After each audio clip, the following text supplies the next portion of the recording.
नमस्कार, स्वागत है आपका विंध्य भारत में। मैं आपके साथ साक्षी गुप्ता। पिछले 3 महीने में कांग्रेस समेत दूसरे दलों के करीब 9,000 नेता बीजेपी में शामिल हुए हैं। इनमें सामान्य, ओबीसी, एससी, एसटी सभी वर्ग के नेता शामिल हैं। लेकिन जो बड़े चेहरे हैं वो ज्यादातर ब्राह्मण वर्ग से आते हैं। इनमें पूर्व केंद्रीय मंत्री रह चुके सुरेश पचौरी, संजय शुक्ला, अरुणोदय चौबे, आलोक चंसोरिया जैसे नाम शामिल हैं। मप्र की राजनीति में एक समय में ब्राह्मणों का वर्चस्व हुआ करता था, लेकिन समय के साथ उनके वर्चस्व और रसूख में कमी आती गई। नवंबर 1956 में मप्र राज्य के गठन के बाद साल 1990 तक 5 ब्राह्मण मुख्यमंत्रियों ने करीब 20 सालों तक शासन किया। इसके बाद पिछले 30 सालों से कोई ब्राह्मण चेहरा प्रदेश की सियासत में उभर नहीं सका है। जानकार मानते हैं कि चाहे वह कांग्रेस हो या बीजेपी, दोनों ही राजनीतिक दलों का जाति आधारित सियासत पर जोर रहा है। कांग्रेस में तो ब्राह्मण वर्ग से आने वाले नेता 80 के दशक के बाद हाशिए पर चले गए। बीजेपी ने 20 सालों में पहली बार राजेंद्र शुक्ल को डिप्टी सीएम बनाकर इस वर्ग को तवज्जो दी है। ऐसे में जानकारों का मानना है कि कांग्रेस से जुड़े ब्राह्मण चेहरों को लगता है कि बीजेपी उनके लिए मुफीद है।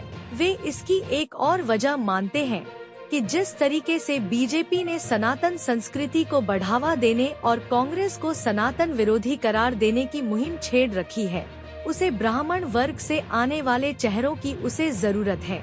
यानी दोनों एक दूसरे की जरूरत बने हुए हैं।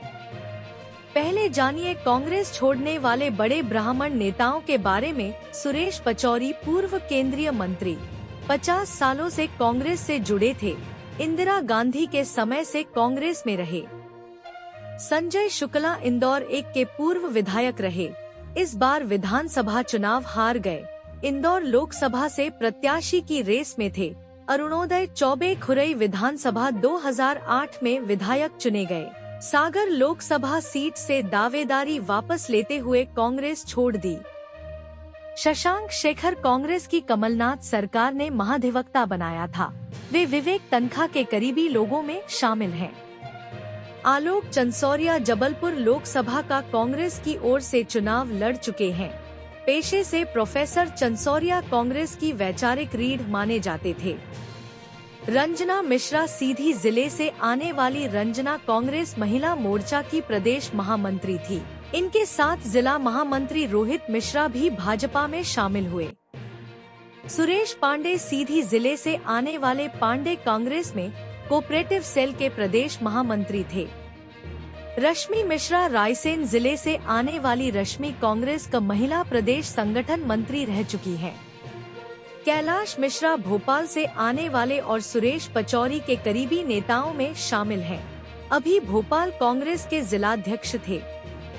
मध्य प्रदेश के पहले मुख्यमंत्री कांग्रेस के पंडित रविशंकर शुक्ल थे, जबकि कांग्रेस के ही श्यामा चरण शुक्ल साल 1990 में ब्राह्मण समाज से आने वाले प्रदेश के आखिरी मुख्यमंत्री थे।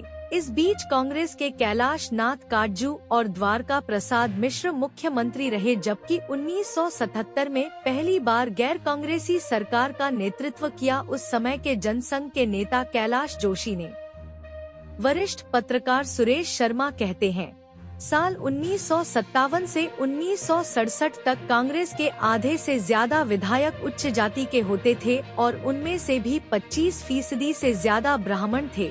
कहा जाता है कि श्यामा चरण शुक्ल जब 1969 में पहली बार मुख्यमंत्री बने थे तो उनके 40 मंत्रियों में से 23 ब्राह्मण थे।